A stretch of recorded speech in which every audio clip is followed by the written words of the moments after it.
City's Town Council, Monday, October the 15th at 2018, 2 p.m. in Council Chambers.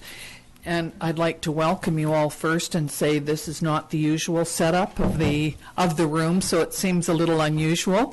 This was a polling booth last Wednesday, and it will be a polling booth this Wednesday as well for the advance polls.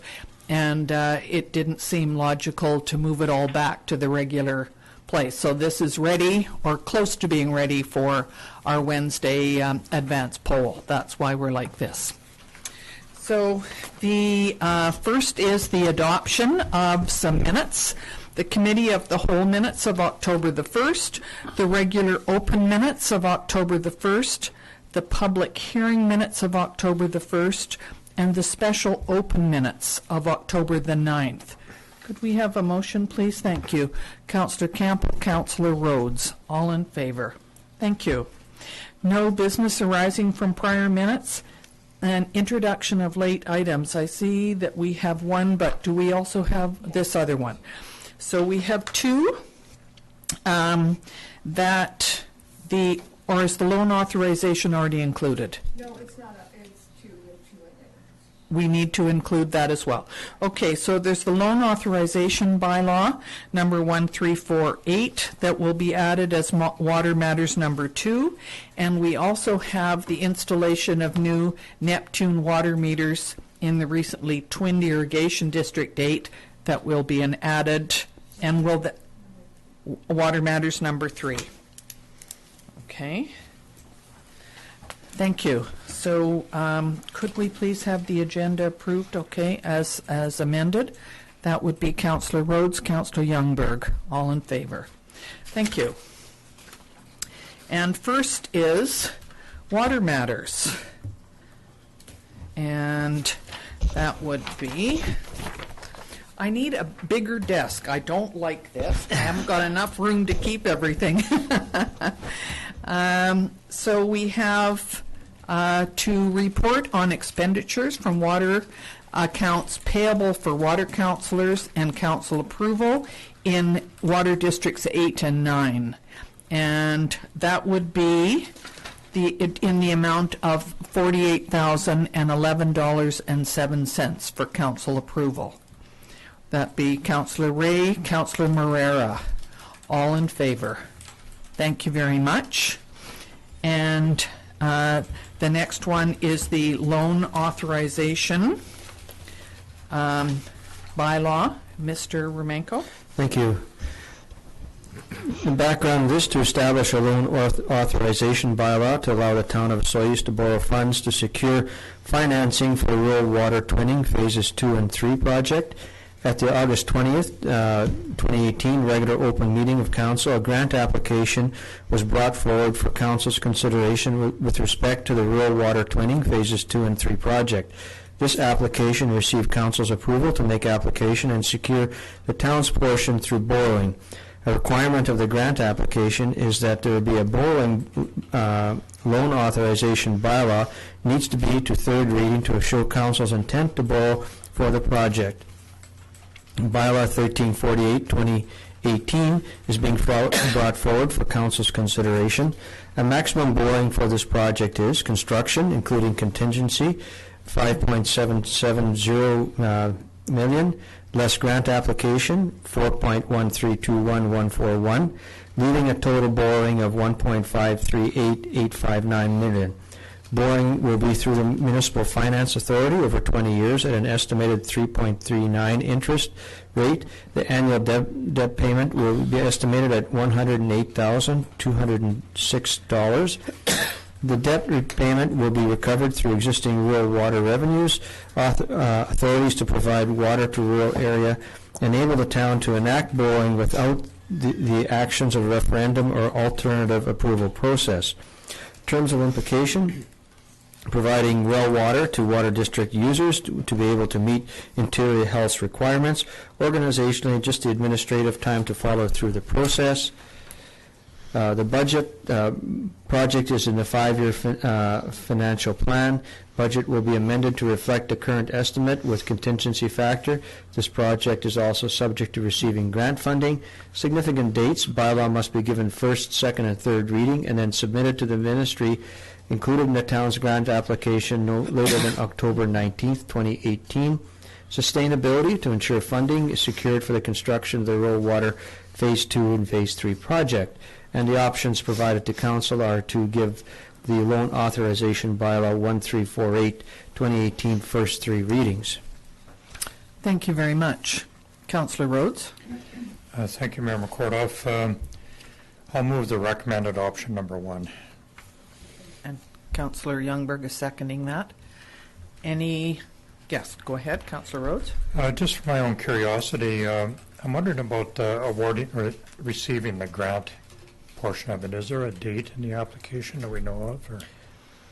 I don't know off the top of my head when the decisions will be made. All I know is that this this third reading of the bylaw is part of the grant application. The must-have information for the grant application. So we have to do this first before we know about the other. Yeah. And you know, I suspect that it may very well be a decision in around spring of summer of 2019. Okay. Thank you. Okay. Thank you. Anything else? Did we have that seconded? Yes, Carol. And water councillors are to vote on this matter. Absolutely. Do water councillors have anything to add to this? No. Okay. So this will be all 7 of us voting on this. All in favor of the recommendation? Thank you. That is carried unanimously. And next we have the installation of new Neptune water meters in Irrigation District number 8. That would be Mr. Dinwoody. Excuse me, Mr. Dinwoody. Thank you, Madam Mayor. So the installation of water meters on all twin domestic water services was included in the overall Phase 1 budget approved by the provincial and federal governments for capital cost assistance grants. The primary purpose of the water meters is to monitor water usage and thereby ensure that domestic connections are not used for irrigation on properties that have irrigation services from System 8. At the August 20th, 2018 regular Town Council meeting, Council approved the purchase of 143 Neptune Mach 10 water meters for this project. The Operational Services Department and True Consulting then tendered a contract for the installation of these water meters, which closed on September 6th this year. Unfortunately, the town only received 1 bid for this contract, and it was $69,368.99, or 178% over the remaining budget for this project. The Operational Services Department then instructed True Consulting Limited to contact several local plumbing contractors and obtain from them a price for simply installing the Neptune water meters in the 96 pit meter locations only. This information is contained in the attached recommendation letter from True Consulting. The implications for the community are that water customers in Irrigation District number 8 will be able to more effectively monitor their water consumption and hopefully correct any wasteful behaviors. Organizationally, the Operational Services Department will also be able to more efficiently monitor unusual water consumption readings, investigate these problems, and correct them in a timely manner. For the budget, the quote submitted by Cobo Plumbing and Gas Fitting, Inc. is $8,820, taxes included, and is $30,136.01 below the available budget of $38,956.01 for this project. In order for these new water meters to be installed this autumn, it is recommended that Town Council approve this purchase as soon as possible. And sustainability, the more effective monitoring of water consumption should result in increased water conservation behavior. The options before Town Council are: Town Council award the contract for the installation of 96 Neptune water meters at the pit meter locations in Rural Water District number 8 to Cobo Plumbing and Gas Fitting for $8,820, taxes included. Option number 2 is the Town Council award the contract for the installation of 96 Neptune water meters at pit meter locations in Rural Water District number 8 to one of the other 2 companies who provided True Consulting Limited with some quotes for this work. And option number 3 is that Council requests additional information prior to making a decision. The recommendation of the administration is that council adopt option number 1. Thank you. Councillor Campbell. Thank you, Mayor McQueen. I'd like to move that Town Council award the contract for installation of 96 Neptune water meters at the pit meter locations in Rural Water District Number 8 to Cabot Plumbing and Gas Fitting for $8,820, taxes included. Thank you. Councillor King is seconding that.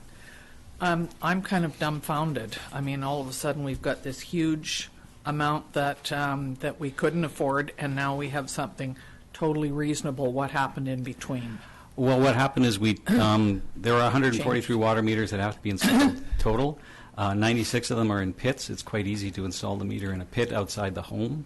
The other meters are installed inside the house, and that may involve a little more tricky plumbing because people have developed inside their houses. Maybe where their water comes into their house is now the family room or something like that, or a bathroom, and it's a little more complicated to install those type of meters. But the 96 pit meter should be relatively easy, but it's a really, really good price from Cobo, and I don't know why they didn't bid on it in the first place. Right. Because they were contacted before, when the original contract went out for the 143, I personally called them and said, hey, you should look into this contract, and they never submitted a bid. So, Go ahead. oh, thank you, Madam Mayor. I guess the question is, what will happen with the other 47 houses that don't get the meters? Well, now that the scope of the contract has changed, what we were planning on doing, we being ourselves and True, in the spring of this year, we'll retender that contract for the remaining, 47 in-house meters and see if we get some better pricing. Okay, excellent, thank you. Because we have some leftover money still Yep. that we will try and spend that Thank in the you. spring. Maybe they'll be hungrier. I don't know. So before we take this vote, this is just a really important project that that the town and the water districts are taking on, trying to make sure that people eventually do not have to boil their water for 8 or 9 months of the year, and that's why it's so important. But it had been broken up into several different segments. Is this segment number 3? This is for contracts 1, 2, and 3 in Phase Yeah. 1. So Okay. all the contracts in water twinning in System 8 that we've done so Yeah. far, it's all 3 of them. Good. So we're getting there, but it costs money, and it might take a little longer to get System 9 up and running. System 9 would depend upon the grant that you just Right. said you're going to Okay. apply for. So. Thank you very much. You're welcome. And we have it moved and seconded. All in favor? Thank you very much. That was unanimous. Okay. Next is the Okanagan Basin Water Board. And I was not at the last meeting. It was up in Vernon, and I just wasn't able to get to it on that particular day. However, there are a couple of things in the report that because it was the last meeting of this particular board, there will obviously be some new directors when the board meets again in December. So Water Conservation and Quality Improvement Grant Program has been a high priority for the Okanagan Basin Water Board. Stronger invasive mussel protection approval. Seems that every single meeting that we go to, that particular issue is brought up. Many letters have been written federally, provincially, the Pacific Northwest region, and so on. So they've been very proactive in trying to prevent zebra quagga from coming in here. And the flood mapping project, which the intention is to map where water is likely to flow next if it got up a little bit higher. And it was the LIDAR project, light detection and ranging, and it's an aerial imaging project.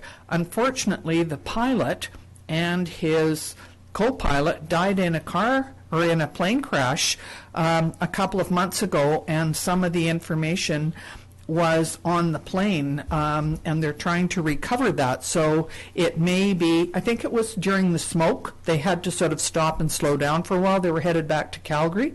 Very sad, but it may slow down the project a little bit for now, but it will certainly be coming back.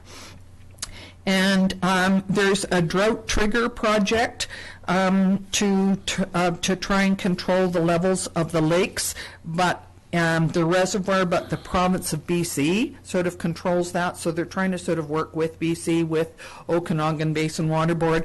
And It should be pointed out that Okanagan Basin Water Board is kind of one of a kind anywhere in Canada. They're very well respected and thought of because it's three main regional districts, north, central, and south, that work together to look at how we can make best use of the water, how we can protect it, and learn from each other. So it's really a very interesting board, and I've been very privileged to be on it for the last 3 years. So that is that's the report that's in there, and it's certainly available for anybody who wants to read the whole thing. Could we please have a motion to receive and file the OBWB board? Okay, Councillor Rhodes, Councillor Campbell, all in favor? Thank you. Next is down here the permissive tax exemption bylaw. That would be Mr. Romanko. Thank you. This report is for council to renew their permissive tax exemption bylaw section under section 224 of the community charter. This bylaw received first 3 readings on October 1st, regular open meeting of council. Each year council updates their permissive tax exemption bylaw, which is to be adopted no later than October 31st each year. This tax exemption bylaw would take effect for the 2019 tax year. This tax exemption bylaw has one change to add the Canadian Legion branch number 173. The Canadian Legion has received a grant and aid from the town council since 2005, exempting the Legion from the municipal portion of property taxes as a grant and aid. This property has been added to the 2019 tax exemption bylaw. The Legion is a non-profit organization and that provides services for veterans and their families in need, promotes Remembrance Day, and provides essential services in our community. In terms of implication, continuation of providing permissive tax exemptions by updating and renewing the permissive tax exemption bylaw. No organizational impacts, no budget impacts. The bylaw needs to be adopted no later than October 31st, 2018, as per section 224 of the community charter. Sustainability allows nonprofit organizations and places of public worship to continue to provide service to the town of Osoyoos community. In terms of options, one, to adopt permissive tax exemption bylaw number 1346, 2018. Second is to rescind third reading, make amendments, and reread for the third time. And number 3, to refer back to staff for additional information. And the recommendation is number 1. Thank you very much. Councillor Youngberg. I will recluse myself from this. Oh, all right. Yeah.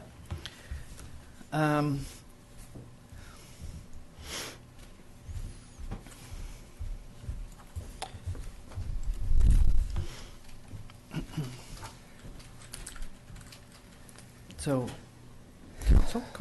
go ahead, Councillor King. Yeah, I'll make a motion that we adopt premises tax exemption bylaw number 1346, 218. Thank you. Councillor Campbell is seconding that. Okay, we've had it moved and seconded. Anybody need to talk to Councillor King, Councillor Campbell? This has been going on for many years, so it's more of a sort of formality. When it was asked the last time about the Canadian Legion, they've changed it from a grant and aid to a tax exemption. It is exactly the same. There is no change in the monetary amount. Is that correct, Mr. Romanko? I'm sorry, I was caught. Sorry, I didn't mean to put you in that. The fact that the Legion is, instead of having a grant and aid, is going to the tax exemption. That's right. It's the same amount of money. So there's no budget change. No budget change. Thank you very much. So, all in favor of this bylaw? Thank you very much. That's passed.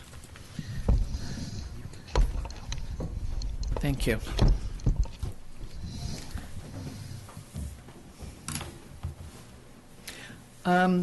Councillor Ray and Councillor Moreira, can I just say before you leave that this is our final meeting of this particular council. Just want to say thank you very much to both of you for being part of this, and I assume that Councillor Ray is going to take a little holiday for a while. He seems to work morning, noon, and night the rest of the year, so please take some time off and look after yourself. And Councillor Moreira, you'll be back.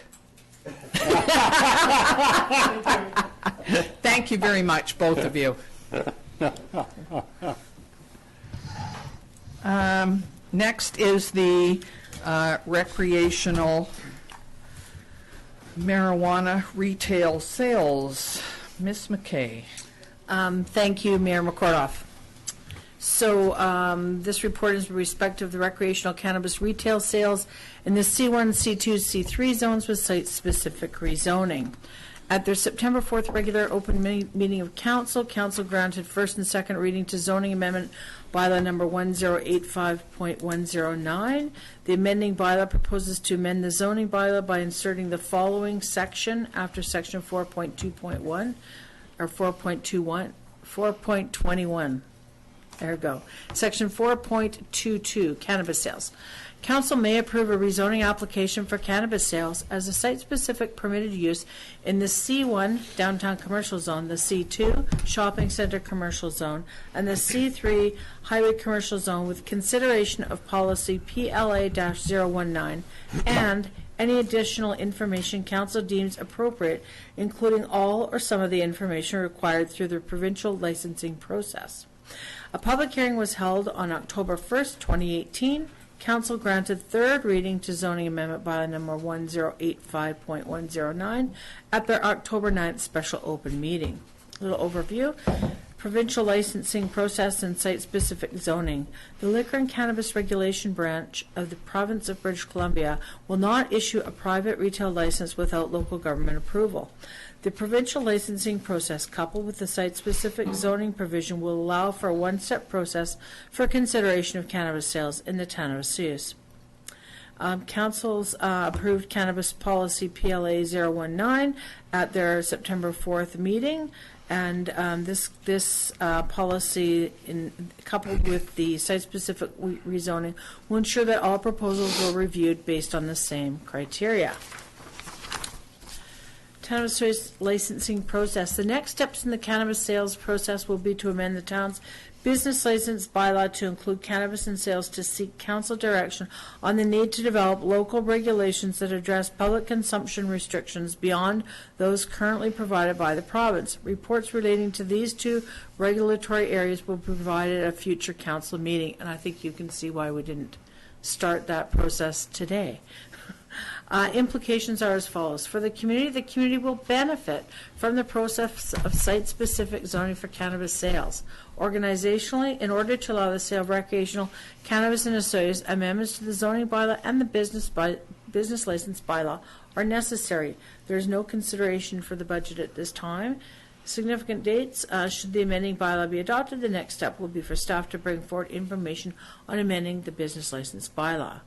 And sustainability, good planning processes that are proactive, help contribute to long-term sustainability of our community. Options before council today are option 1, council adopt zoning amendment bylaw 1085.109, or option 2, council bans the proposed bylaw amendment, and administration is recommending option number 1. Thank you. Thank you very much. Councillor Campbell. Thank you, Mayor McCordoff. There's no secret I've been a staunch opponent in a lot of ways to the way we decided to go about this, and would have liked to have seen our zoning to be a little more predictable. But having said that, I do think we've come a long way in moving this zoning forward, and we're ahead of many communities that are still dealing with uncertainty. And so I just want to give kudos to this council and to our administration for getting us to this point as quickly as we did. Extra kudos for getting the sections into the 420s as far as the numbers go. You like? I'll leave it there. And then having said all that, I'd like to move that council adopt zoning amendment bylaw 1085.109/2018. Thank you. Councillor King, you're seconding that? When I was home at lunch, I was watching the news, and they had maps of various places across Canada. It was all about the cannabis regulations, which are coming in 2 days, and there are certain provinces that it's 18 and older, certain that are 19. Some of it do not allow anybody to smoke in any public places. Others say it has to be in.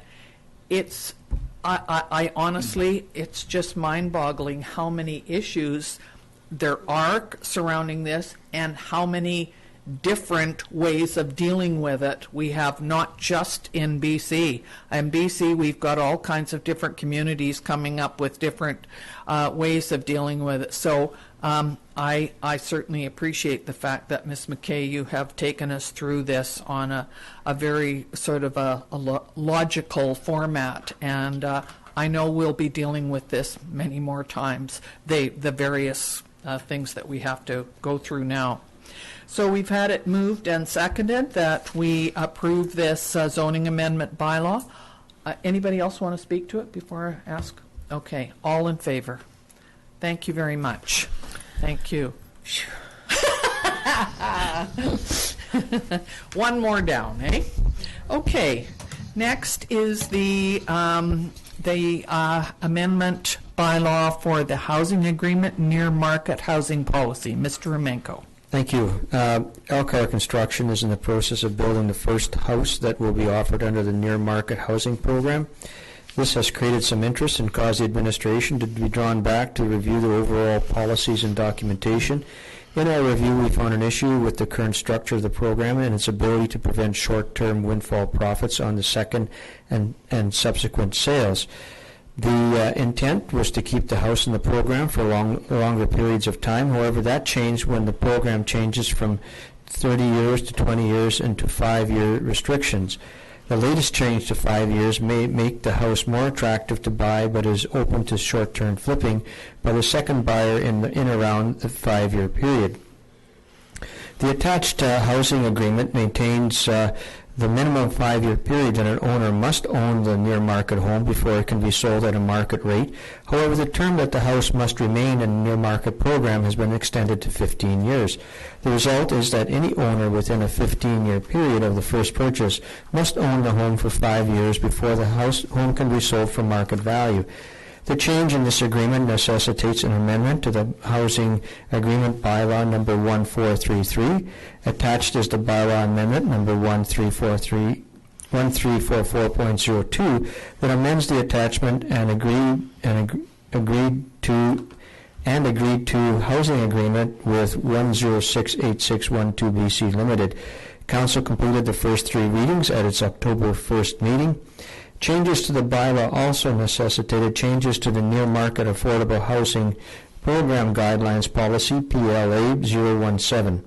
Attached is the updated policy that reflects the bylaw changes and needed application information changes.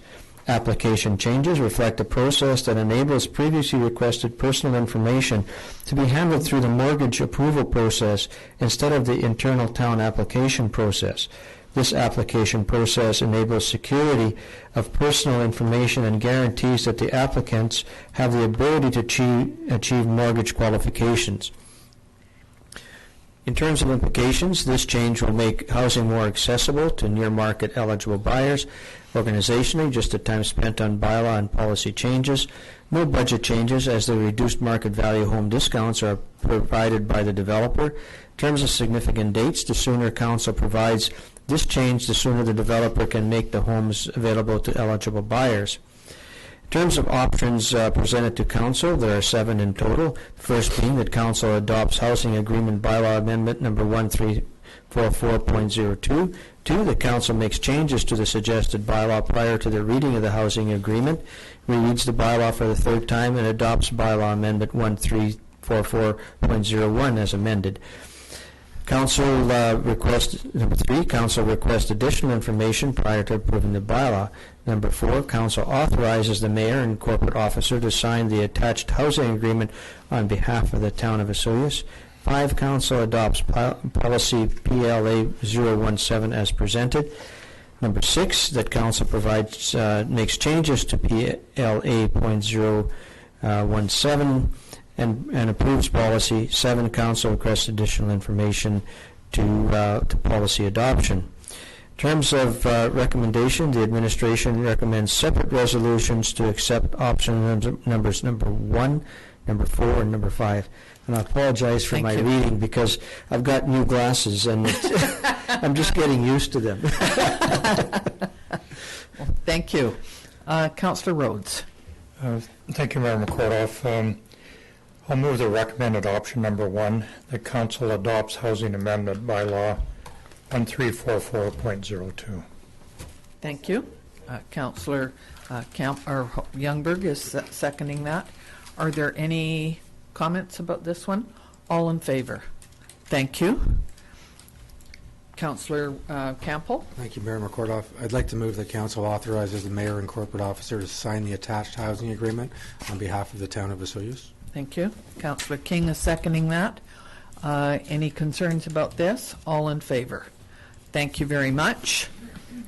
Councillor Youngberg? I'll make the motion that council adopts policy PLA-017 as presented. Thank you. Is there a seconder for that? Councillor King? All in favor? Thank you very much. This has, I think we said this the other night when somebody asked us about affordable housing and near market and so on, that this is kind of a new venture that we're into, and sometimes we find things that need to be adjusted, and that's just how it works the first time. So I see that the basements have been, or the cement's been poured for the 7 lots, so they're well on their way, and I think there's lots of work over there for the crew to get done over the winter. So we voted on all of those? Good. Thank you very much. And next is the Ms. McKay, the Foreshore and Lake Zoning Bylaw. Thank you, Mayor McCordoff. Okay. Am I on? Yep. Okay. So the following 4 bylaws, which are attached to this report, were considered by council, and a public hearing was held on September 17, 2017. Those bylaws and policies are amendment to the Foreshore and Lake Zoning Bylaw for updates, amendment to the official community plan to incorporate a Foreshore and Lake development permit area, an amendment to the Land Use Procedures Bylaw for implementation, an amendment to the Municipal Ticketing Information Bylaw, and also for the forest land, for the Foreshore and Lake Development Permit Area implementation. It's easier just to use the acronym.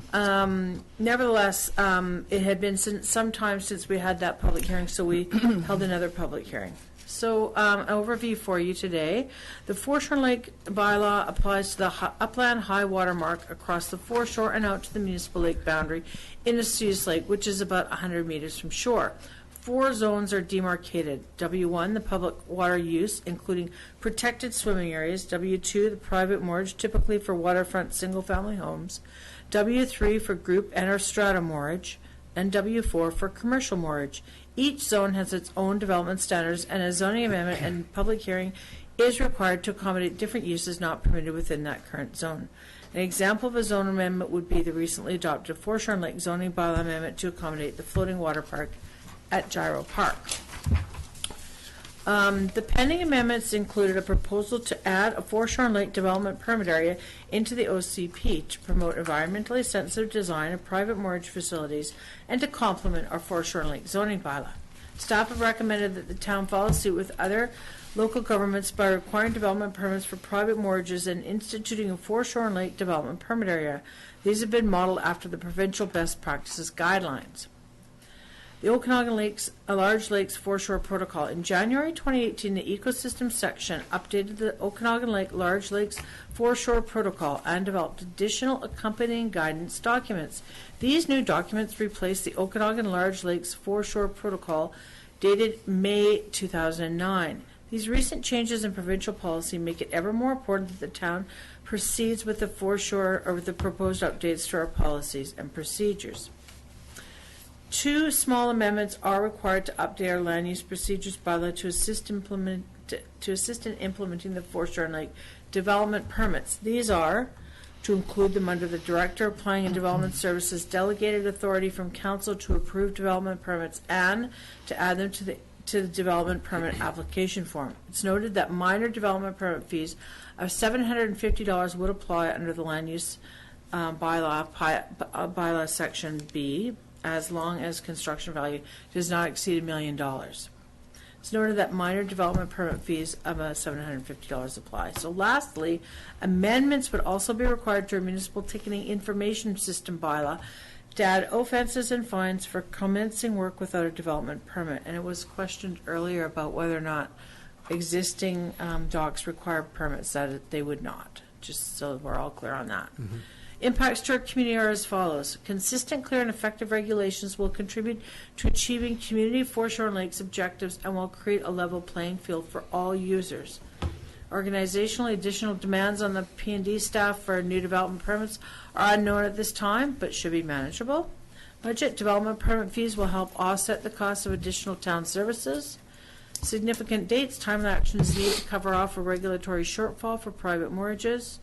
Sustainability, long-term environmental sustainability of Suze Lake is a primary concern of our community sustainability plan. Now, the following options are provided for council's consideration. Option 1 is in 4 parts.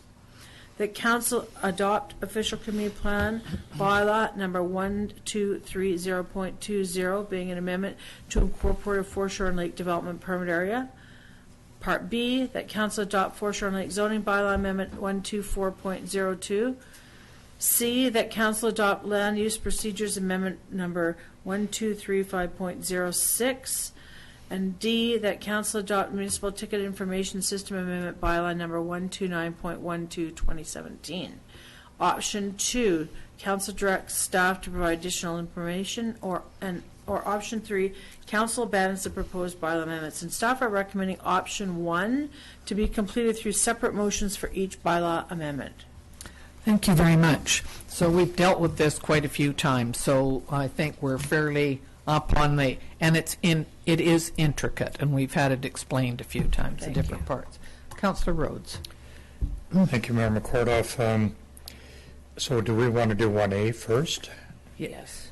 Okay. We've got B, then A. Do we need to do A We need to do before B? A before B. Okay. Okay, I'll move the recommended option 1A. The council adopt foreshore and lake zoning bylaw amendment number 1294.02 of 2017. No, you have to do A first. Sorry. Sorry, it says B, A, C, D on our form. Well, for crying out loud. That's why I So was you'd like smiling. us to do the top one first? Could you? Yeah. Thank you, Mayor McCordoff. Councillor Sorry, Rhodes, Councillor would you be all Rhodes. right to change your... Well, sure. Are we changing the letters or the order? The first one you're A doing. is first, which is now the... No, B is Okay, first. B is first. I just changed them in my... Okay, I'll move the B- recommended option 1B. I love it. Thank you. So do we have a seconder for that? Thank you, Councillor Youngberg. If we're all thoroughly confused, are we ready to vote on that? All in favor? Thank you. Now, would somebody like to, Councillor Campbell? Yeah, I'll move option 1A. Section 420? No, just the one. Thank you. Councillor King, are you seconding that? Thank you. That we adopt the foreshore and lake zoning bylaw amendment. Okay, all in favor. Or did you want to speak to that first, Councillor No. Rose? Okay, all in favor. I thought you had your hand up before I said that. Does somebody want to tackle number C? 1C, that council adopt land use procedures amendment bylaw number 1235.06, 2017, FLDPA implementation. Thank you. Is there a seconder for that? Councillor Campbell is seconding that one. All in favor? Thank you. How about section D? It's your turn, man. Councillor King, Option D. the municipal ticket information seconder. Thank you. Councillor Rhodes. All in favor? Thank you very much. We Thank got you very those in much. the right Sorry order? about that. Okay. My apologies. My apologies, Councillor Rhodes, that I wrote it and then I went, oh, that's got to go first, and I moved them without, Okay. you know. Thank you very much Thank for you. looking after that. Next is 2 council reports, and these would be for Councillor Youngberg. And there would be one was, oh, sorry, there's more. Is there? There's one is the Halifax report, FCM. Sorry, I don't think I saw that in here. That was added to it. The second one is the ORL board meeting in Kelowna on September 5th, and the third one is UBCM, 3 dates in September.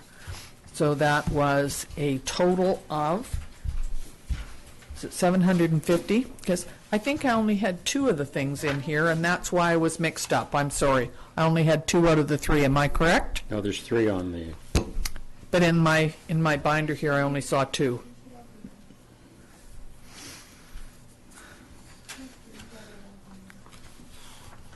Did I just didn't look at the right place? Okay.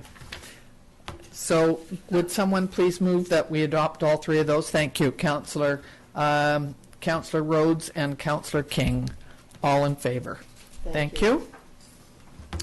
And the signing statement for work agreements for both curbside and depot collection with Recycle BC. Mr. Dinwiddie. Thank you, Mayor McCardoff. Recycle BC is a not-for-profit organization responsible for residential packaging and paper product recycling throughout British Columbia.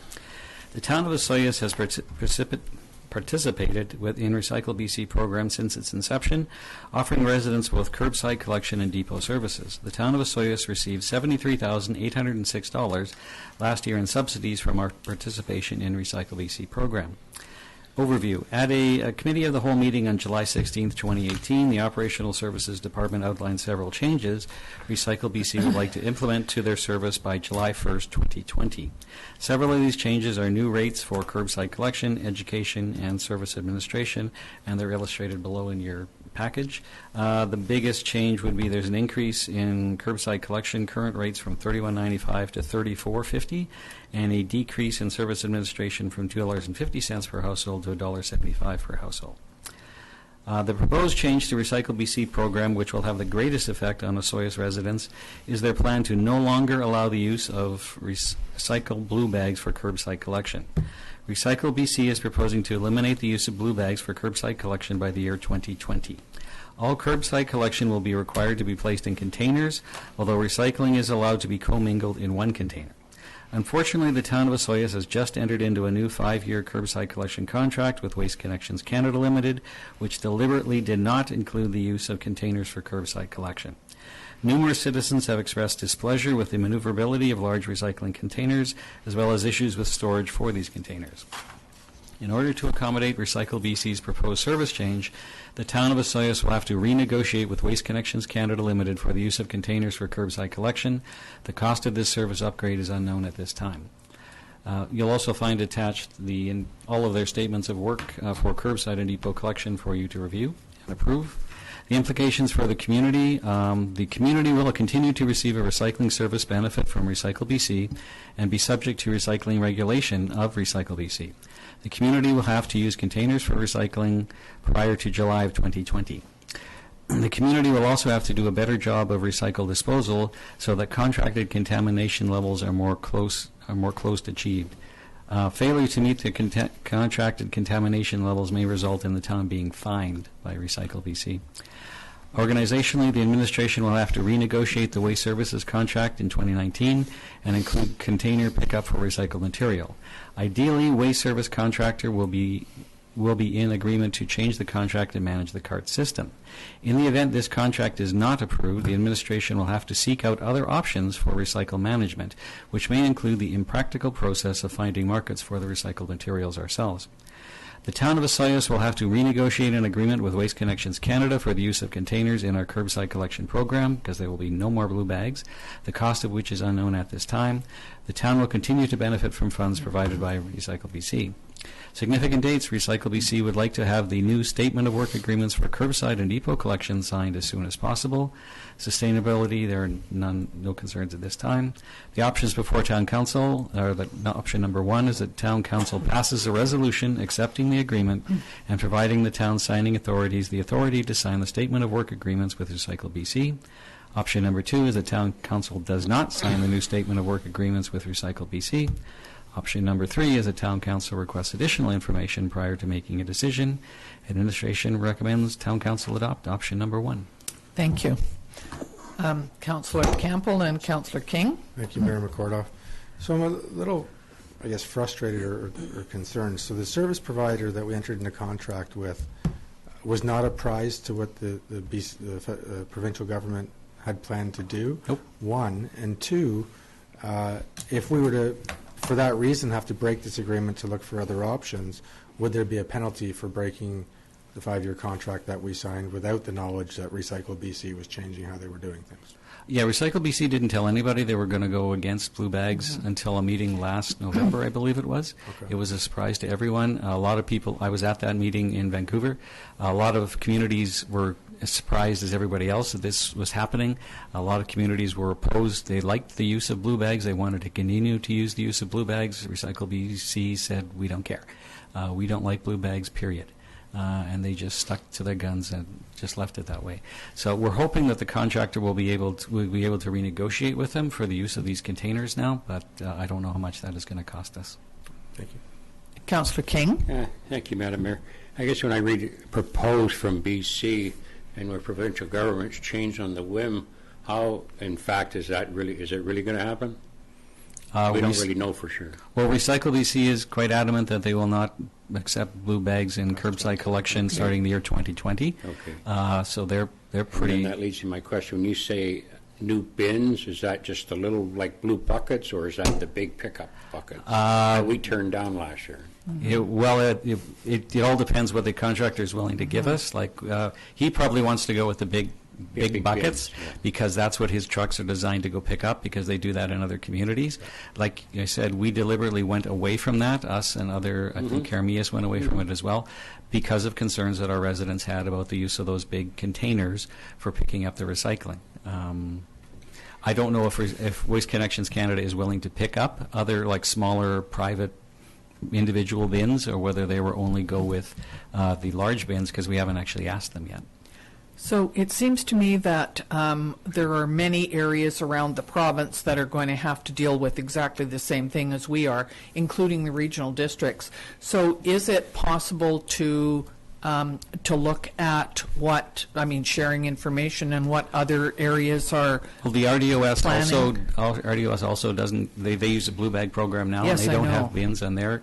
Yes. So they also use Waste Connection Canada as their supplier, as curbside collection pickup. So we will work with the RDOS and us and see if Absolutely. maybe RDOS, see that Waste Connections Canada will just, because other people have the bin program. Penticton Sure. has the bin program, for example, and they use it all Yeah. the time. So we would make sure that we're trying to in with the group. Well, I think that these things happen, these changes happen, and so obviously we've got to look at how to best manage those changes. And if it means we have to change what we do in town, then obviously we need to look at that as well as others. Go ahead, Councillor Rhodes. Thank you, Member Kordoff. Well, the rebel in me is saying let's not move forward with this and challenge it. Before we go any further with this, could you take a couple of minutes and let us know what Recycle BC is? I know you made a statement at the beginning that it's a non-profit organization, but is it sanctioned by the provincial government? I believe Is the it a provincial private- government, they created it with support of industry. Essentially, it's for recycling packaging within the province, right? So I believe the provincial government mandated the people who produce the packaging to develop an organization that would then recycle and reuse this packaging after it was done doing its thing, getting the product to market.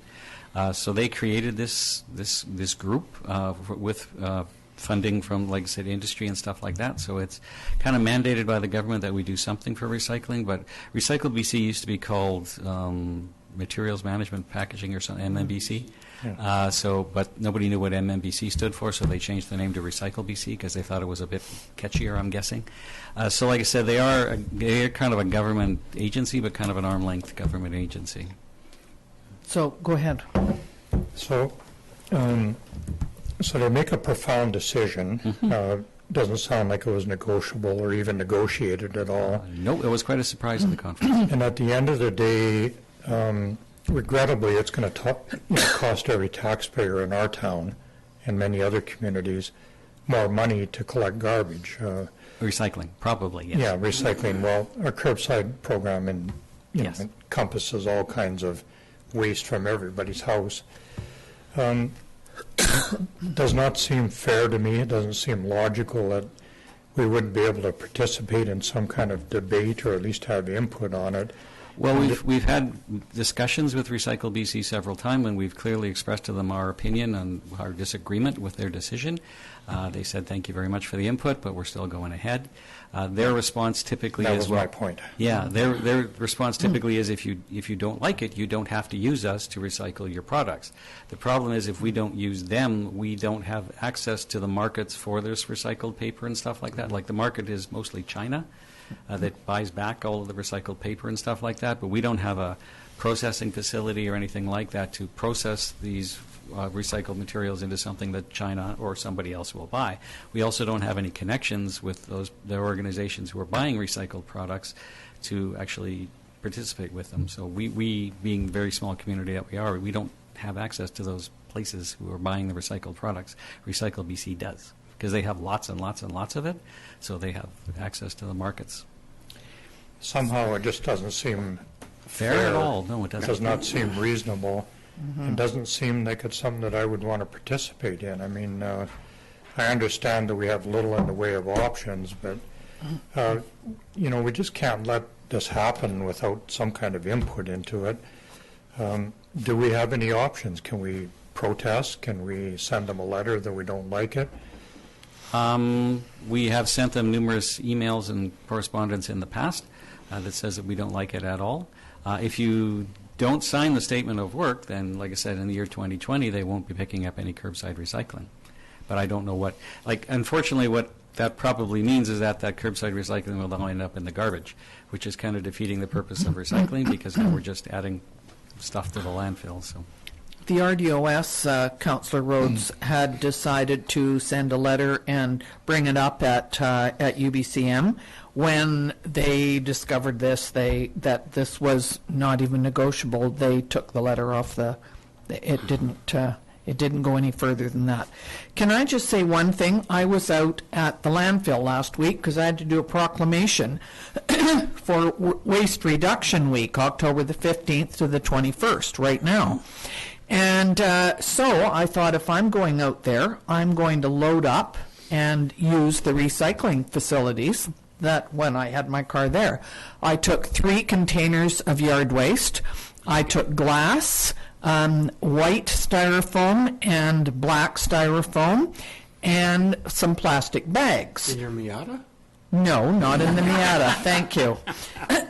It was in at the getting fixed. Anyway, I arrive with all of this stuff, and the photographer is there from the Times, and Jill, who works there, and so they took pictures of me putting the various things into the right recycling places. And the one thing, and I didn't know this, and I'm really very careful with recycling, I had all the plastic bags. I keep them in a box, and then I take them out there. And I had one plastic bag that was a Ziploc bag. And according to the operators out there, that is not allowed into the bag container. You cannot put Ziploc bags. That goes into the garbage. So that was something that I knew. And when Jill was asked, what is the biggest problem that you find with recycling, she said, people do not wash their containers. And so she will not, and the people that work out there will not go through and start figuring out which is washed and which can be recycled. So guess what? It ends up in the garbage. So if there was one thing I took away from that was that you have to put things in the recycle that are clean. If they have leftover food in them, if you spill coffee on your papers, that cannot be recycled. So it's really, it's a really tricky thing, and I thought I knew most about recycling, but I obviously had missed out on a couple of those things. Yes, so we have quite a problem at the landfill with contamination in the totes. Yes. So it's not uncommon for several totes to be unfortunately deemed as garbage during the course of a cleanup. And if it's just one thing in a bag Yeah. or in a container, It they'll tends- put it all in the garbage rather than sorting through it. And I don't blame them. They haven't got time to do that. But the other thing is, just on my my rant about Waste Reduction Week, reduce, reuse, recycle, compost, and conserve. So it's not just the 3 R's anymore. Those are also included. So, Jim, Councillor Thank you, Madam King. Mayor. I guess before signing this, or with no more discussion, Councillor Campbell mentioned about if there would be a penalty to renegotiate the contract, and to me it implies that we were to sign that, it puts the contractee we have now kind of in a better position, because he wants bins, which we actually all turned down last year. So is there an alternative? Like, I'm just wondering, I'd rather see you come back with some more information before we sign this. I think there is any more. Well, I'm not sure. Well, you don't, like I said, I can try and come back with some more information. I don't know what that information would be. Like I said, with Recycle BC, they've handed out these statements of work. They actually wanted the statements of work signed by October 12th. We told them we can't do that because we had to wait for this council meeting. So they said, okay, as soon as possible afterwards. They're asking for it, admittedly, 2 years in advance of when the actual implementation of the CART thing is coming into play. That gives us 2 years to try and negotiate as best a deal as we can with Waste Connections Canada, because their contract we signed about a year ago, and it's a 5-year deal with an option for another 2. We're okay with the Waste Connections, like the service that they're providing right now, picking up the garbage and the recycling. Hopefully they won't penalize us too much for coming in late on the use of carts. So. I guess you might could answer this question. There could be a provincial election before this gets implemented. Could be. I don't see that changing. Recycle BC basically has a monopoly on the recycling products. But in terms of if there is some concern about the contract negotiation, our current contractor currently uses a bin lift loader, because we do have a program in town already where people rent bins for their garbage and their recycling, and this would just be an addition to Oliver. They use the same trucks in Oliver, and their bins, they use recycling bins in Oliver as well. So there shouldn't be any equipment changes or anything like that. In fact, I think if I recall reports that came to council, the company preferred the use of bins because of decreasing workman's compensation claims. Yeah. I respect your comment, supporting the company that's going to do it, but looking at the residents here that's talked that really don't want them, I mean, we're kind of in a catch-22 here. And the regional district, all the places outside of town do not have the bins. So it is a tricky out. I think Councillor Rhodes was next. Thank you, Madam Kordoff. Well, I'd like to continue on with what I was saying earlier, but I wouldn't be prepared to support option number 1 at all. This decision, to me, and everyone knows my contempt about downloading and how provincial sanctioned organizations like this, I don't even know anything about them, make decisions arbitrarily like that affect us financially. And I think that this is a good time to offer a little pushback to whatever ministry sanctioned this organization or how it got there. We can push back in a very short period of time. I have respects for dates and deadlines and that kind of thing, but a couple of more weeks while we prepare a little bit of a pushback to them so that it's very clear and very definitive that they know where we stand is kind of where I'm at right now. Thank you. Councillor Campbell. I'm going to pile on a bit to Councillor Rhodes' outrage and another example of a provincial download. But to me, I'm less upset about some of the financial burden this might be, although that's an issue. Our demographic is unique as well. And so I live in West Kelowna now, as some of you know, where we have this program. If you're 1 or 2 people, older people living in a home, chances are you're not producing a whole lot of recycling. The difference between carrying a small blue bag down your driveway, and we have these recycling carts, they're huge, they're heavy. So we as a council, we speak on behalf of our community. And we did that. And then the download came basically saying, well, too bad. Workman's comp for the industry itself.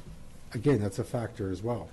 But so are the hundreds, if not thousands, of people in our community that'll struggle with this kind of change. I would actually like to see, again, I don't believe we should be making a decision on this today. The implementation's in 2 years. I understand they want 2 years in advance, but I'm going with too bad. And as well as that, I'd like to challenge our local media maybe to ask the public how they feel about the difference between those two types of options. And I'd like to hear from our community again. Knowing that this is an open meeting and that this change is being forced on us, I think it needs to be more than our voices at this table. I'd like to see the residents state their opinions as to why they don't want to see this happen, or they do want to see it happen.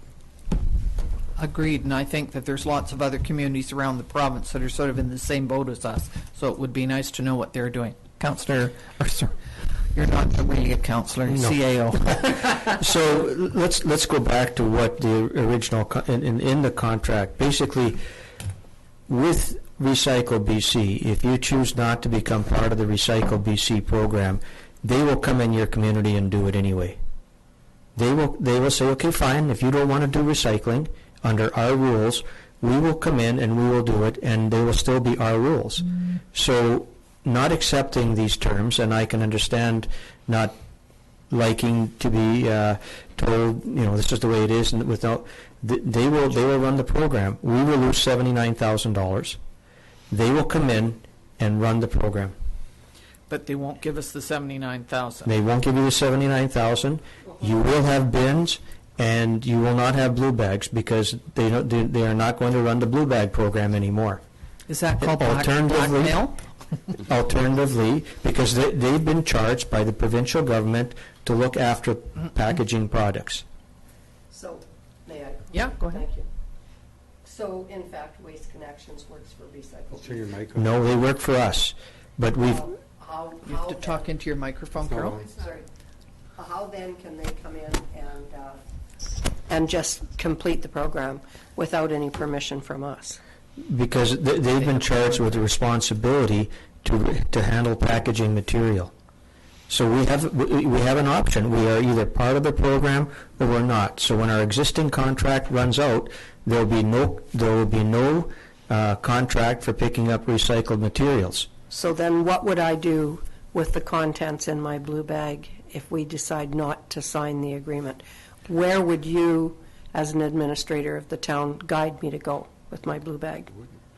We would have to, well, first of all, as I said, they will set up their own program of carts, and if you choose not to become part of that program, there will be no other blue bag program unless the town sets one up, and then we're challenged with the whole responsibility of setting up a recycling program, finding markets, all those things, and basically the stuff will end up in a landfill. Well, right now, we take our stuff to the bottle depot.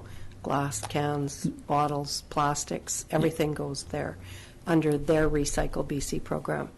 So, Which is the same program. Right. But I can take that there myself. You have that option as opposed to having a door-to-door pickup of recycling. But you still remember, pay for it. many people still do that because you have to take styrofoam there, Right. you have to take cardboard Glass. there. The convenience of having that as a home pickup. But you wouldn't be able to put your styrofoam and big cardboard boxes and stuff into the recycle program on a door-to-door pickup, would you? You're not No. able to do No, that. my sense is that they're not going to change their rules, but Right. on styrofoam especially. But the service that they will be doing will be the same service we have now, but they will run it. They will find their own contractor. So I just see it still being a real issue for the community because, as it's been said here, many of us will not be able to handle the big carts. And so when we can't handle the big carts, there's a good portion of our community that will not be able to participate in the program. So what do you think they're going to do with the garbage that they have, the recycling products? That was just my question. So just they couldn't do anything with it? they will have the choice of going and taking it to the operator Yeah. or putting it in the garbage. Okay. So we need to kind of decide, are we going to go with number 3, where we get additional information, or we hold off for a while, or number 1? And I guess that's where we're at. Are Or we? number 2. Or, yeah, Councillor Rhodes. Well, I'm going to continue along in this stubborn path of expressing my dislike for the downloading these decisions on us. So we have a contract with them, and it would not be appropriate for us to ever break that contract. I don't see us ever doing that. However, they can change their part of it arbitrarily and without consultation, and that's what my problem is. Well, And in their think- defense, and I don't really like defending them, but they did have a consultation meeting about a year ago, and that's when they sprung this on us. They didn't tell us anything before that. They told us a year ago. They've had a couple of webinars and stuff like that over the past year where they asked the same sort of questions. What do you think? At all of those webinars and all of those conferences, we have expressed our displeasure with this and that we don't like this idea. This is a bad idea. So they have had consultations. They've just chosen to ignore our opinion.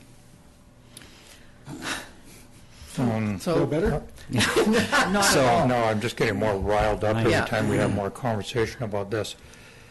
What I would suggest that we do in a very short period of time is offer a letter of protest to the ministry that's responsible for creating this organization that made this decision. I don't think, there's a bigger picture here. Downloading is not right. We get it federally, we get it provincially. It causes us grief and it costs us money almost every time that it happens. It's not correct for us to sit here and without a major pushback of some kind. I mean, we need to do something. We need to make a statement that is going to help some of these decisions from being, better organized and more in favor of our community rather than being a detriment in almost every case that this happens. That's all I'm saying. I'm not saying we should break contracts, run away from anything, blue bags, big containers, or anything. We need to protest this decision because it's not the right one for our community. That's all I'm saying. So Sorry are for you looking at you. are you Okay. suggesting then, Councillor Rhodes, that that we write a letter from the town of Vesuvius stating that we are unhappy with them changing our contract in midstream and without any, they wouldn't allow us to change the contract, but they are. Is that sort of it? Yes, a has serious nothing to do letter with of blue protest bags. for the decision that was But made. I think we can even be a little more specific and go talk about our demographics here that our community has spoken and the challenges it would put on a community. I mean, I don't know if it's still the case, but a year ago, through healthcare meetings, we were told we were the highest aged, I'm trying to figure out the nicest way to say that, the most mature demographic. Mature is a much better I word. thought so. In British Columbia. So a decision that might be make sense for the many, when you look at communities like this, don't. So could we write a letter before we make a decision on this? And really, they've got 2 years. I know they say they want it now, but quite frankly, it's not like they're implementing it next week. So Well, I can't speak to their timing. I'll speak to Councillor Rhodes' comment about them changing in midstream. They are setting up the new contract. The existing contract will be operational with blue bags until 2020. Again, there's a lot of, I guess, organization related to the whole process. There's also a lot of organization related to us. And, if council wants to direct the administration to write a letter from the mayor, we can do that. Understanding that we need time as well. If ultimately the result is going to be we're going to have carts anyway, we need time to renegotiate the contract. We need time to put carts in place as well. And that basically is the 1 year period that's in front of us. But certainly if that's the direction of council, that's what we will do. there's also another thing. Presumably, there's the possibility that we could have yard waste pickup, garbage pickup the way we do now, and they would provide a blue bin like they do in many other places, like in Ontario, where you would put your recycling in. Is that an option that they might be looking at, or do we know, rather than a blue bag, a blue bin? I don't know. No, I think That's right. Well, I don't think Waste Connections, if you're going to pick up a cart, they would prefer to do an automated cart system because it's easier on their operators and stuff like that, right? Because the arm comes down, picks up the cart, dumps it in, and away it goes. A blue, like an ordinary container, like a tote of some sort that has your recycling in it, they may be willing to pick those up as well. We haven't really asked them yet because we haven't got that far. Right. I think we need to look at what other areas are thinking about too, rather than trying to work in isolation, because there's tons of places around the province that are in the same boat that we are. Jim? Thank you, Madam Mayor. I'd like to make a motion number 3. Request additional information before making the decision. That means we're not necessarily doing either sign on or not signing. I don't know what type of information, but you made some valid comments, what other towns are doing, what other options there is. Anyhow, I'm making that motion, see where it goes. Is there somebody? I'll second that. Okay, if that's the motion on the floor, I would like that motion to include very specifically what information you need to make a decision, so that we're not, so we know what information we're looking for. And Carol seconded that. Councillor Campbell? Yeah, I hear what you're saying. I want to speak against the motion. I much prefer the path. I'd like to see Councillor Rhodes' Parts D of his last rant put into a motion as far as communication to the provincial government of the challenges within our community and our unhappiness with the download without options. And you put it much more eloquently, but I'd prefer to see a motion like that. I wouldn't support this motion because I don't think it's specific to anything. We've got the information. There is no other information. They're saying you got to do this, and we're saying we're going to push back a bit. And I don't think going after more information is the way to do that. I don't think there's anything to go after. Councillor King, would you? Yeah, I speak against Councillor Campbell's comment with this motion. That could be a separate motion, would more likely get my support. I don't know which one would go first, but this was an option, so I presume staff knew there could be some other information specifically to what other towns are doing. Is there an option for us if we took it in-house, what it would look like? There is a few other things we could do. Well, and it would be ridiculous. Direction is direction. We will look at what council wants to look at.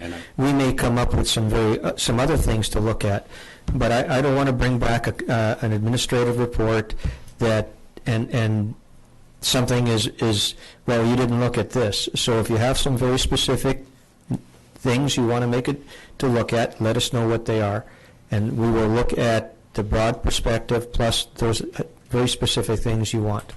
So, Councillor King, what I could support is your motion, provided there was another motion that said a letter that Councillor CJ. But I don't know. I'm not sure I understand what the motion is.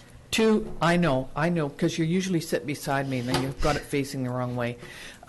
So I'm thinking that the letter I could support number 3, that we get additional information. Part of that would be based on a letter that CJ has suggested, which could be in another motion, asking for some information on how we could how they could break a contract and how we would then deal with that.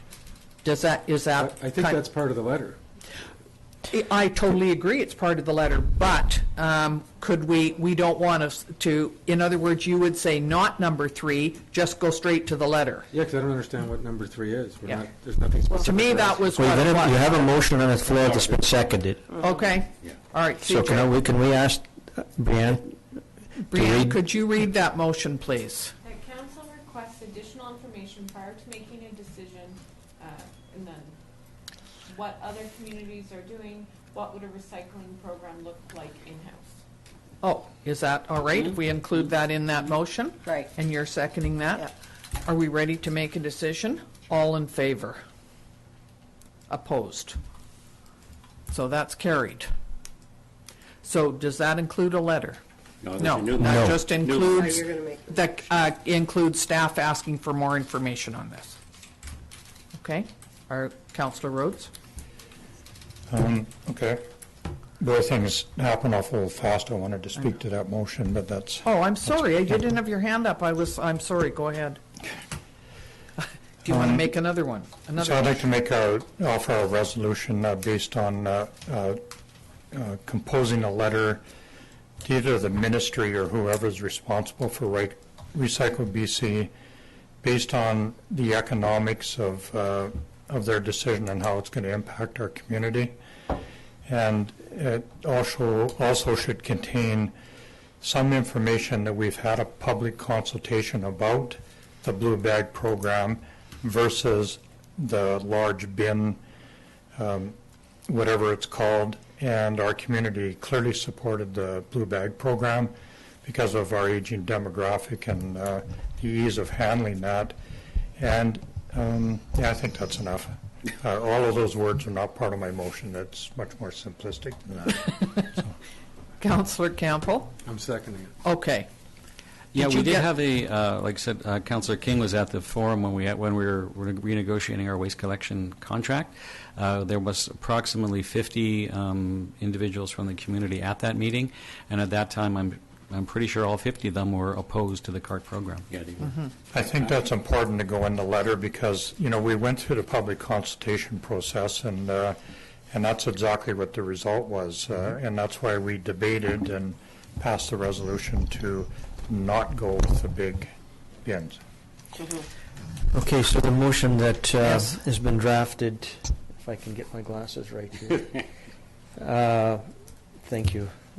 The council direct administration to write a letter to the province and Recycle BC expressing council's displeasure with the elimination of blue bags and the challenges it puts on the residents in Innisuyas. Is that okay? Thank you. It's been moved and seconded. You seconded it? Yeah. All in favor? Thank you very much. Wow. Isn't it amazing how, one thing Last meeting of the year. stir things? Last meeting. Okay, thank you very much. We will go with the report on the photovoltaic expansion project. Mr. Dinwiddie, is that you? Thank you, Madam Yes. Mayor. It is, yeah, and this one Okay. should be a little bit easier. Oh, good. In the Probably just asking for money. I am just asking for money, yes, it's easy, there's nothing to it. In the 2018 capital budget, Town Council approved funding for the installation of an additional solar panel array at the sewer lagoons. The town currently has a 50-kilowatt solar array which helps to power the two 75-horsepower blowers used to aerate the sewer lagoons. The Operational Services Department received one valid bid for this project from Argonne Electrical and Solar Services. Their base bid for the installation of an additional 25-kilowatt solar array is $49,433.50 without taxes or contingency sum, which is $50,566.50 below the $100,000 approved budget for this project. As requested in the tender, Argonne Electric also submitted a separate price per kilowatt to install additional solar panels, and that price was $1,848.19 per kilowatt. Therefore, the Operational Services Department would like to recommend that Town Council authorize the purchase of an additional 20-kilowatt solar array for $36,963.80 from Argonne Electrical and Solar Services. The new total contract price would then be $86,397.30 without taxes or contingency, which is 13.6% under the approved budget for this project. The implications for the community are reduced energy costs to operate the blowers at the sewer lagoons. Organizationally, the addition of another 45-kilowatt solar array at the sewer lagoons will change how Fortis Electric classifies this facility from a net metering to a cogeneration facility. As long as the facility consumes all solar-generated power on site with no backflow to the grid, Fortis Electric accepts this change in status for the facility. All solar-generated power will be used in our sewer aeration operations. Budget-wise, the bid submitted by Argonne Electrical and Solar Services with 20 extra kilowatts and no taxes or contingency sum is $13,602.70, or 13.6%, below the approved budget for this project. The Operational Services Department will also apply to the Green Municipal Fund from the Federation of Canadian Municipalities for 10% of the project's costs, which is eligible for on-site renewable energy production. In order for the contractor to install the new solar array by the contract completion date of January 31st, 2019, it is recommended that Town Council award this contract as soon as possible. Sustainability, the town will experience lower energy costs and decreased greenhouse gas emissions by utilizing solar energy to assist in operating our sewer aeration operation. The options before Town Council are the 1, Town Council award the contract for 2018 photovoltaic expansion project to Argonne Electrical and Solar Services, including an additional 20 kilowatt display for $86,397.30 without taxes or contingency. Option number 2 is that Town Council award the contract for 2018 photovoltaic expansion project to Argonne Electric and Solar Services for the original 25 kilowatt solar display for $49,433.50 without taxes or contingency. Option number 3 is that Town Council does not award the contract for the 2018 photovoltaic expansion project to Argonne Electric and Solar Services, and the tender is reissued. And option number 4 is that Town Council requests additional information prior to making a decision. Administration recommends Town Council adopt option number 1. Thank you. I had one question. Is Argonne Electrical, is it a local business? From Oliver. Oliver. Yeah. Thank you. Councillor King? Yeah, I'll make option number 1. Council award the contract for the 2018 photovoltaic expansion project, Argonne Electric and Solar Service, including an additional 20-watt display for $86,397.30. Is there a seconder for that? Thank you. Anybody want to speak to this? No? All in favor? Thank you very much. Told you it'd be easier. Yeah, that does get easier. Price for the price of one, pretty good. Next is the general net payroll and Sun Bowl Arena financial accounts to receive expenditures from accounts payable up until October the 15th, 2018.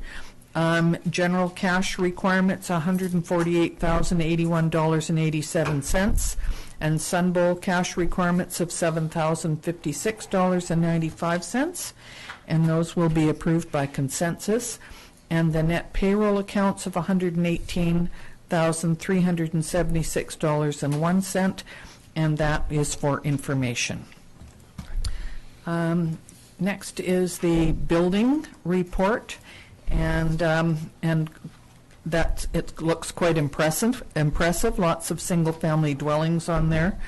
Several of them at on Wren Drive, which is our over behind our new fire hall, and so there are I think 5 or 6, 1, 2, 3, 4, 6 buildings in there that are going in, plus several other people doing some demolishing and fixing up and engineering walls, etc. So that looks good. Anybody have any concerns about that? No? All right. Could we accept the building or receive the building report? Thank you. Councillor King, Councillor Rhodes, all in favor. Thank you. And next is the age accessibility and age friendly committee, and I see that there were several things that the committee recommended. Councillor King, I know you were there. One of the things that was mentioned on here was men's sheds, and I wasn't sure whether you realized that Desert Sun Counseling has a men's shed program in there. So that might be, just to point that out maybe the next time. And can I ask what the induction loop for council chambers is? Does anybody know? It's one of the bullets there. Induction loop for council chambers, not only for patrons, but for members of council. I'm not sure what that is. Oh, all right. Well, we'll figure that out another time, I guess. Anything else there? And anybody else have any concerns about this? The committee report. Could we have someone move the acceptance of this report? Thank you. Councillor King, Councillor Rhodes. All in favor? Thank you. And next is the CAO report. Thank you, Mayor McCullough. Just a few of the things the administration has been involved in or will be involved in, starting first in community services. Plans are underway for the Halloween event. This year we are planning a monster ball and pumpkin carving decorating contest. More information we posted this week. Archery is starting over at Desert Park. Advanced pickleball leagues are starting. Lights will be installed in the gymnasium and flooring and the weight room today, as a matter of fact, so both facilities are scheduled to be opened tomorrow, depending on installation issues. The age-friendly committee met last week, and they're going over the recommendations from the audit report, and they've completed a sanitization plan for the commercial kitchen, and also new fitness equipment will be installed in the weight room, including a Green Series treadmill and some type of trainer and a new step recumbent cross trainer. In terms of planning and development, the Town Centre Renewal Action Plan will be presented to Council on November 19th. 18-lot strata subdivision at Dividend Ridge has received preliminary layout review letter. Applicants now working on the engineering drawings. Had some inquiries related to cannabis sales, and then, however, they've slowed down after the initial inquiries. Fire inspections underway, and actually an update to the building permits is that our value now is just top $15 million. So that's some more applications that came in during the month. This month, Public Works installation of the curb bump outs on Main Street, 87th and 99th continues, and reinstallation of pavers will occur. Are scheduled for this week. The swing area for the new solo swing at Kinsman Park has been created. They're just waiting for the fall protection. And all the washrooms except Goodman, Marina, and Town Hall are scheduled to be closed for the season on October 15th.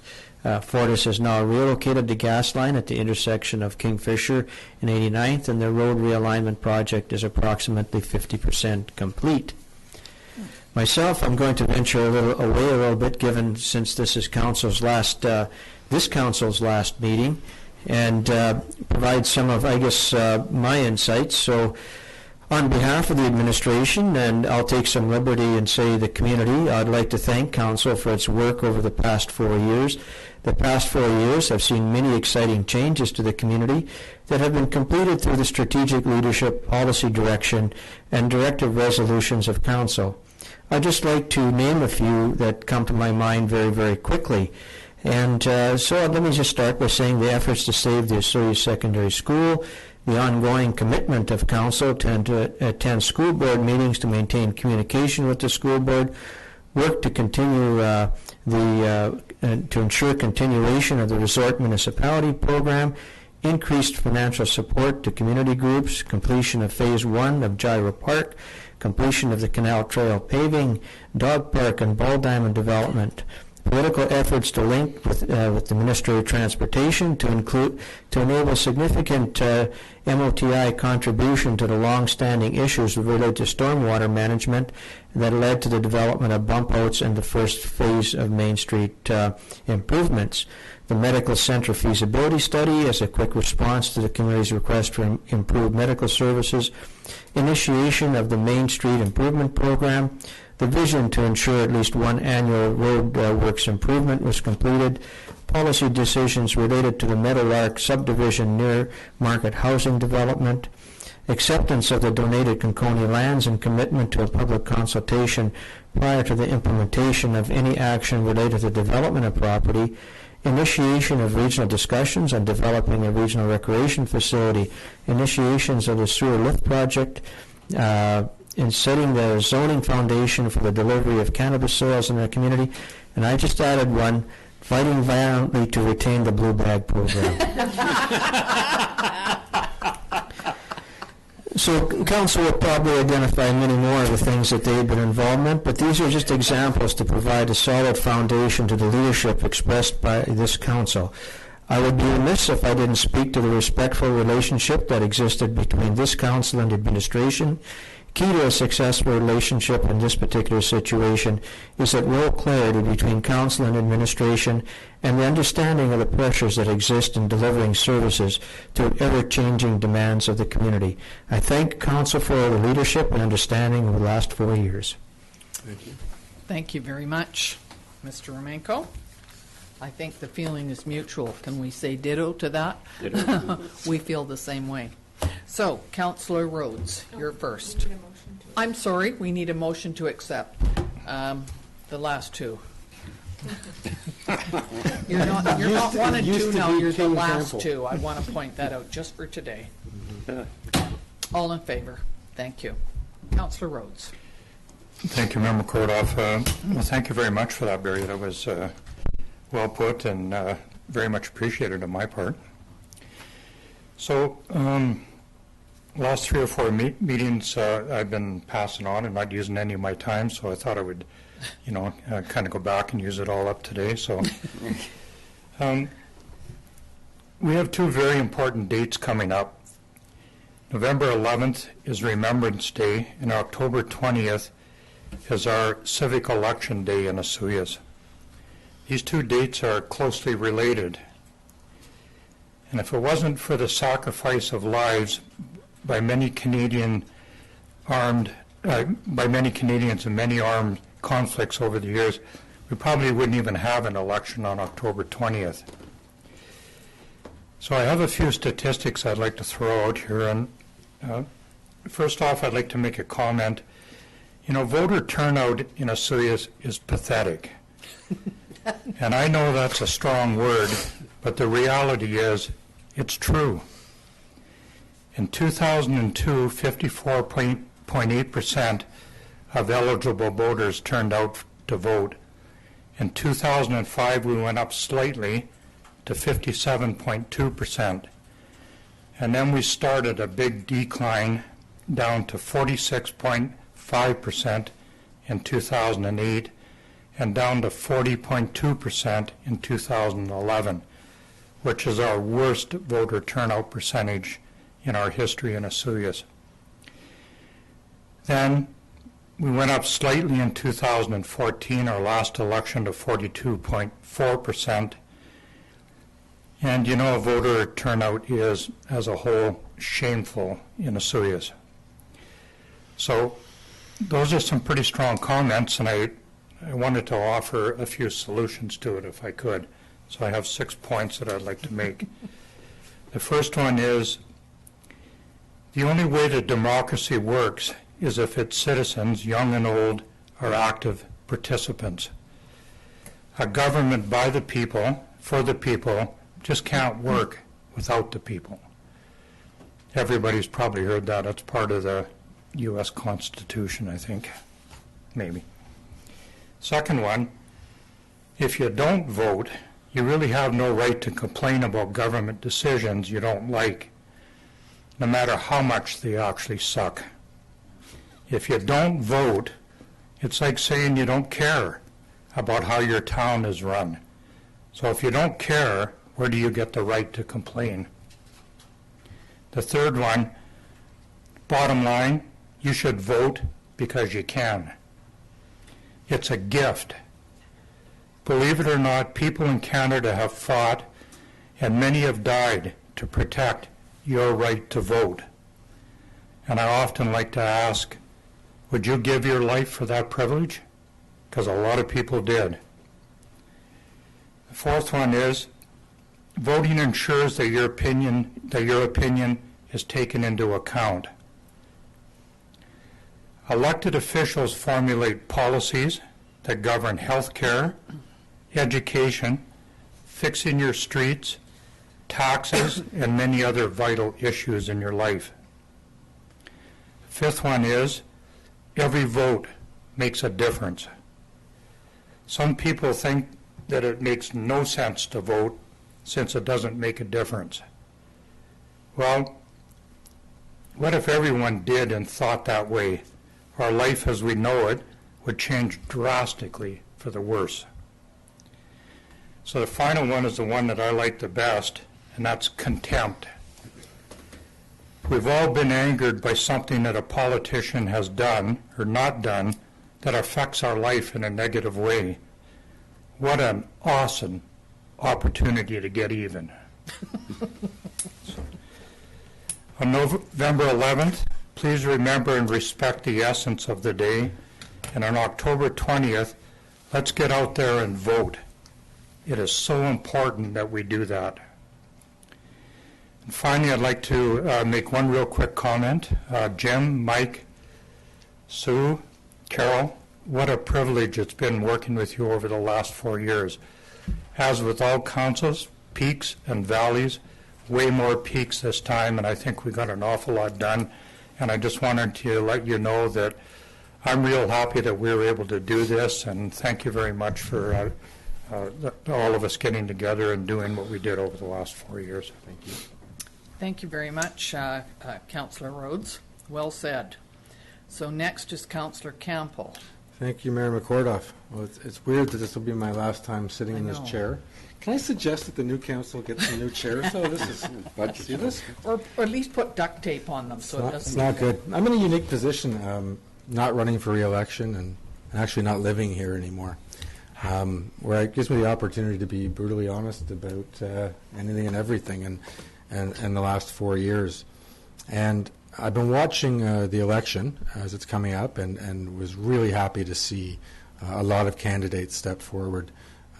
Made me feel really good. Where I get frustrated is looking at how some of these candidates have been challenged in some of their questioning, and one of the more recent ones that was floated around through some media and asked to be answered was related to the role of administration and council, and if the next council would take more control and not allow administration to dictate the direction that we go in as a town. And I saw candidates attempting to answer that question, and which was really an unfair question and not based in any part of reality at all. What I can say in the last 4 years is I'm incredibly proud of the work that we did here. And I say we, I'm talking about administration and council. Council can't make informed decisions without proper information.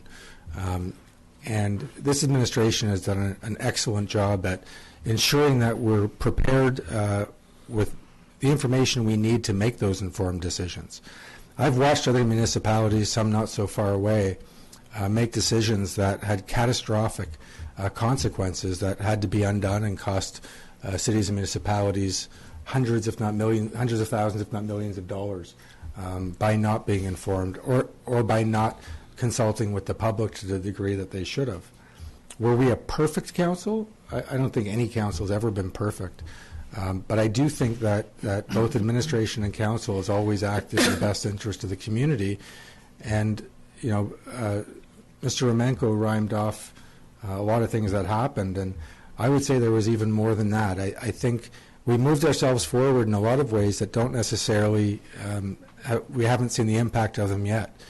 Even setting up an accessibility committee is a huge strategic change and a cultural shift for how we do things, from building new things to issuing building permits down the road that have a profound impact on this community and our demographic.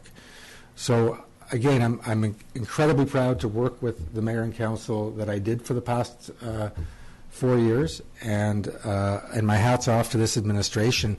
And if we can sit and complain about 2% tax increases here and there, or you don't like the way some money was spent here and there, and did we spend too much on a fire hall or not? But if you look at our situation and our planning and the state of our reserve funds, our infrastructure planning, from water twinning to a ton of other things, that this administration has put us in a position where, we're never in dire straits. We're well planned, we're well financed, and we're able to do the things we need to do to move the community forward, especially from an infrastructure perspective. And that says a lot, and I don't think a lot of communities could say the same as far as their planning and preparation and looking at the things we do now and build, not for today and tomorrow, but for many, many, many years down the road. So again, proud to have served this community, proud to have worked with this council and administration, and I thank you all. Thank you very much, Councillor Campbell. Councillor King, you're next. Thank you, Madam Mayor. I don't know what else a person can really say that hasn't been said, other than it has been a great pleasure working with the mayor and council, and especially staff, bringing this town forward. Without the staff and the reports and the information we receive, decisions would be impossible to make. So kudos to CAO Barry Minko and all the staff behind him. Again, the things that we've done in this town, Mr. Romenko commented on, there is a lot more. And I wanted people to know, though, when you think you go through an agenda fast and we pass some motions really fast, there's actually been a lot of discussion about those issues when they come to third or fourth reading, that it becomes sort of easy to say yes or no to those decisions. So again, back to what Councillor Rhodes said, please get out and vote on October 20th. It's your democratic right, and you should be proud to live in this country and have that right to vote. Thank you. Thank you, Councillor King. Councillor Youngberg. Thank you, Mayor McCordoff. Well, since I'm not running again, I am hoping that everybody gets out to vote to elect someone to fill this seat. And I'm sure going forward the community is going to be as receptive as possible to all of the candidates and really understand their positions and listen to what they have to say and talk to as many of them as you can. It's been a great privilege to represent the community, and I certainly have nothing but kudo remarks to say to all of the staff and to our CAO and all the directors that work tirelessly in this community to accomplish their objectives and goals for the years that they set out for their own departments. I think it's also very important that everybody in the community understands that we not only work for the community of Osoyoos, which is a little over 5,000 people, we also work with the concerns and demands and requests of the regional district, which we're in a unique position with our community being surrounded by another 1,800 people that use our facilities and also voice their opinions on various things. So I think we're unique in that respect, and I certainly hope that going forward we work to establish some real sincere communication between our regional district boundaries and the town of Osoyoos.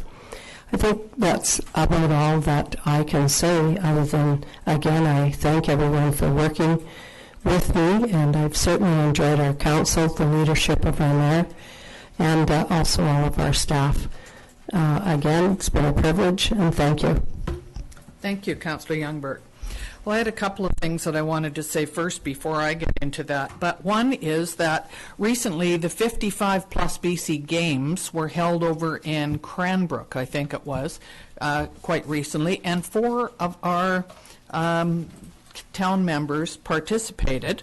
Paul Kinsman in tennis, and 3 golfers, Lorraine Lee, Marie Midler, and Ingrid Nielsen. And I just received something from the leader of this group to say that Marie Midler got 2 silvers when she was there, and Ingrid Nielsen got 2 bronze awards. So well done to those people for going over and taking part. That was terrific. I was at the fire hall the other day, and I just have to commend the fire department for putting on a great event for a couple of hours. Fire Prevention Week was October 7th to 13th, and they had some demonstrations of how to get the hose up to the top of the tower and dragging the dummy, which is very well used. They obviously practice a lot.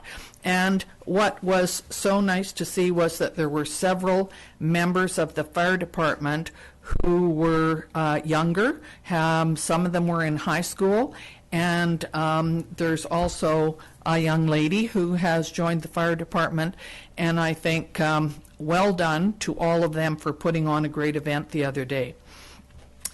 And as this is our last meeting, I just want to say thank you to all of you, and I'm going to get all weepy here.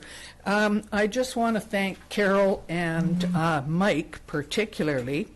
Carol, you have done a great job of keeping us informed on a lot of the issues around town, having known every square inch of it, I think, from your real estate background, and I hope you will continue to be part of this town, which I know you have been because you were Citizen of the Year one year, so you've been very involved over the years, and we wish you every success in carrying on with your business in town.